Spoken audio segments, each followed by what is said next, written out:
look at that. I beaded that myself.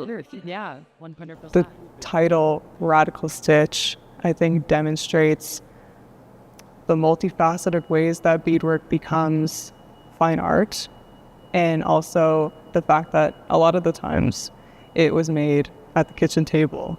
That is the site of resistance and the site of storytelling. My name is Emma Hassensall-Purley, and I'm originally from Nugutguk, or Tobic First Nation in western New Brunswick, and I've been the curator of Indigenous art here at the gallery for 2 years. I've had that title. I had reached out to one of the curators on Facebook, and I said, is the show coming to the East Coast at all? I kind of figured maybe Halifax would take it. She said, no, we don't have any Atlantic venues on its tour. I said, would it be possible that it comes to Beaverbrook? And then here we are. So when we got the request, we were thrilled.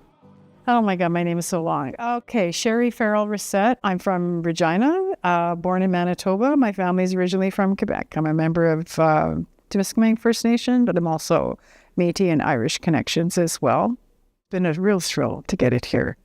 And just a real thrill to have the local artists included, because we've had that, engagement with local artists in every venue in a different way. Being a proud Indigenous person in this country is a radical act. And when we look at our history and we look at what our grandparents went through and our great-grandparents went through, just hanging on has been radical. And I think most Canadians don't realize that many aspects of being Indigenous in this country was actually against the law. And a lot of beadwork was connected to outlawed ceremonies. It was even illegal at one point to appear in dance regalia, unless it was a government-sanctioned event.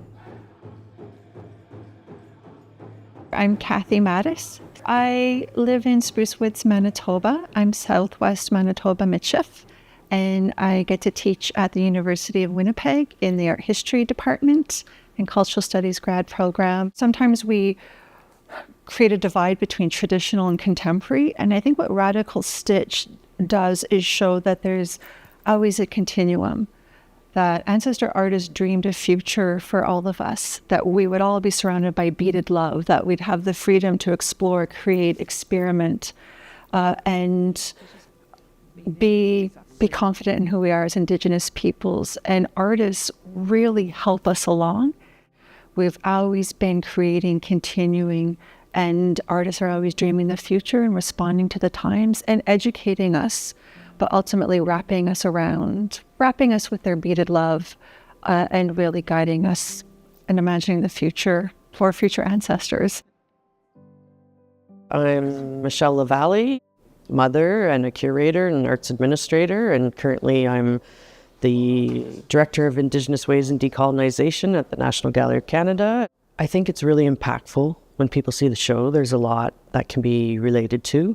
Bead artists are not on the fringe of, arts culture or popular culture. They're very much embedded in culture. So if something happens, they're beating it right away. One of the great joys that my co-curators and I get to do is each time it travels to another gallery or museum, we get to work with the space and we get to lay out the work. And it's never the same way twice. And it's certainly responding to more colonial settings. And here at the Beaverbrook, we did, I think, certain embedments into particular spaces. One space in particular is the Salvador Dali room. So there's this beautiful room with Salvador Dali works in it. So we placed work that we felt really responded to the Dali work that's in dialogue with that. We wanted to, irregardless of the space, to create opportunities for folks just to have their breath taken away. The thing with beadwork is its beauty is very tactile and it's undeniable. And so the stitches represent families and communities, I think, is a testament to the ways Indigenous women have provided for their families in many circumstances, because beadwork was a way to put food on the table it's also keeping these stories intact. That act of sewing, my friend Greg Schofield is a poet, and he's written this wonderful poem about how, this needle and thread is like a weapon. These are beautiful. And it carries our hopes. And it carries our hopes up to the sky. Well, I know for the artists it's had impacts in that the number of galleries and museums that are looking at acquiring contemporary beadwork has increased, and the number of beadwork exhibitions has increased. But the other thing that is also really dear to our hearts is Kathy wants, Michelle wants, everyone who has beaded, we want people to come out with their fingers itching to pick up those needles again. And I think we've been successful in that.